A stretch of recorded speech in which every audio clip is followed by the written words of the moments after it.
LA's camp looks like many of the others. Dozens of tents set up in front of City Hall. There's continued animosity between the chancellor and the students and faculty of the Cal State system, with more protests and even strikes planned in the future. Some experts say so-called digital drugs can be dangerous.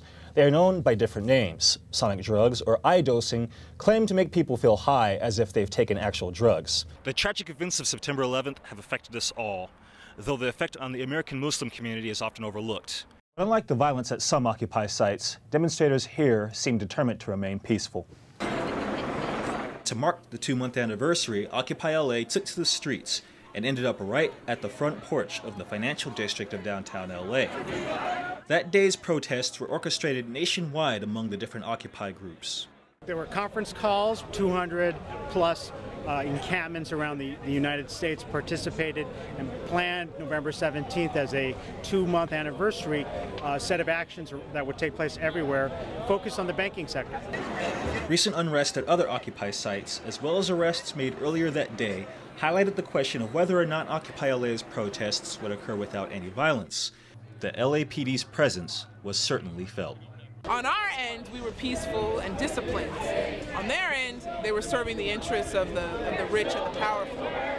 While the police maintained they were not at the protest to promote any agenda. I don't choose any side. LAPD Chief Charlie Beck released a statement on the LAPD's involvement with the protests, stating, "My job is to protect the rights of all persons and to ensure that the public is safe at all times. It is always a fine line that we walk in our efforts to protect the First Amendment." Dozens of LA protesters were arrested for blocking traffic and trespassing, but no major incidents were reported. American Muslims have experienced firsthand how much the U.S. has changed in the 10 years since 9/11. That day changed not only how non-Muslims view the religion, but how Muslims viewed themselves. Well, before 9/11, me being a Muslim, I didn't feel like it was a problem or like it was an issue. After, it did. The decade since 9/11 has seen a backlash against the Muslim community. Even Muslim children were subjected to teasing and bullying. I even remember in 4th grade, a girl came up to me and she asked me right after September 11th, and she said, "Oh, is Osama bin Laden your uncle?" So I was like, "He's not my uncle. He's just a separate person who made his own decision, and he's an extremist that I have nothing to do with, and I do not support what he did." Though the amount of Islamophobia prevalent in the U.S. today is under debate, there is nonetheless the question of why this kind of fear continues to exist 10 years later. Some, like college student Malek Al-Mariyati, feel that Muslims' portrayal in mass media is partially responsible. It portrays Muslims as dangerous people who, it says that Islam is a terrorist, violent religion, when in reality Islam is a peaceful religion. The term Islam comes from the word salam, which is peace. Many Muslim communities have enacted outreach programs in order to teach non-Muslims what Islam is about. The more we educate ourselves, the more we will learn to appreciate each other for who we truly are, and the more we will be able to forget the stereotype.